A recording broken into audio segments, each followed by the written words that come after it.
Еще более тяжкое преступление против украинского народа — это открытый геноцид вот этого голодомора, который произошел в 20 веке.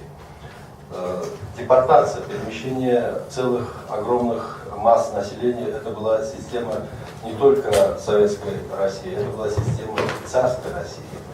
Но с приходом Советской России это приобрело некую систему, когда практически от депортации пострадали многие народы бывшего Советского Союза.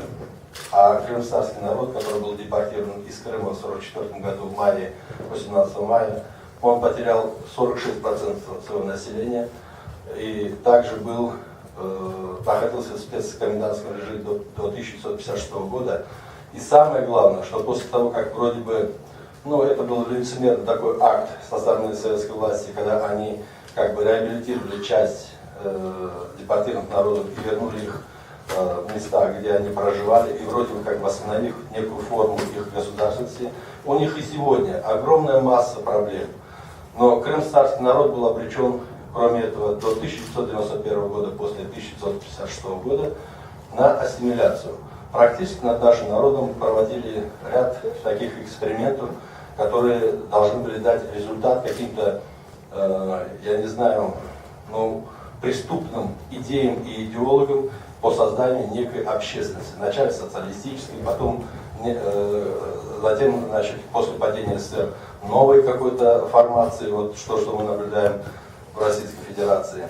И сегодня, конечно, как правильно сказал господин Петрович, мы сегодня стали свидетелями новой трагедии, когда крымские татары переживают за весь свой период развития после падения его государства в 1783 году вторую аннексию Крыма России.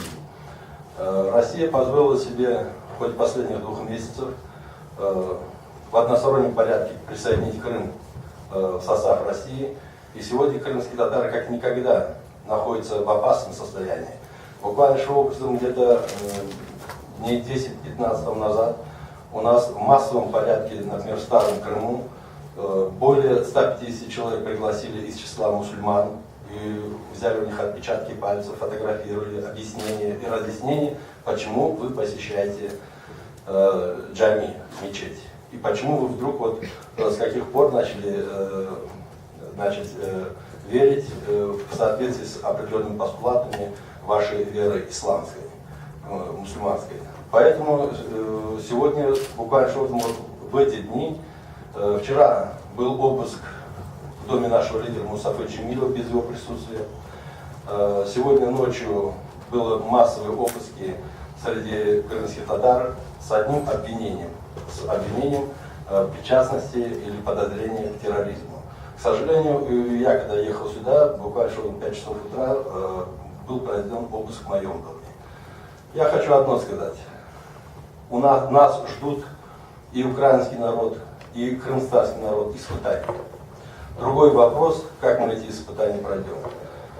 Может быть, сегодня можно массу упреков и массу претензий предъявить в адрес киевской власти, в адрес каких-то определенных структур.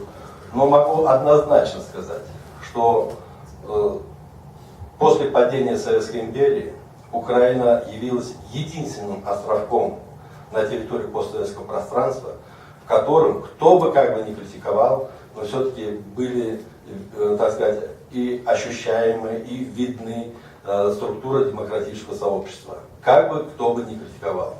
И поэтому сегодня наша задача помянуть жертв депортации крымстарского народа, жертв украинского народа и объединиться в усилии, чтобы в первую очередь безопасность развития наших народов была бы обеспечена на самом высоком международном уровне.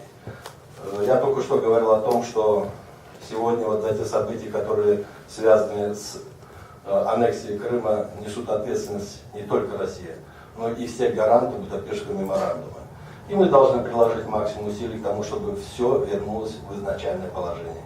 Спасибо за внимание. Еще раз благодарю вас за то, что вы организовали столь великолепное мероприятие, связанное и посвященное депортации крымстарского народа. Спасибо.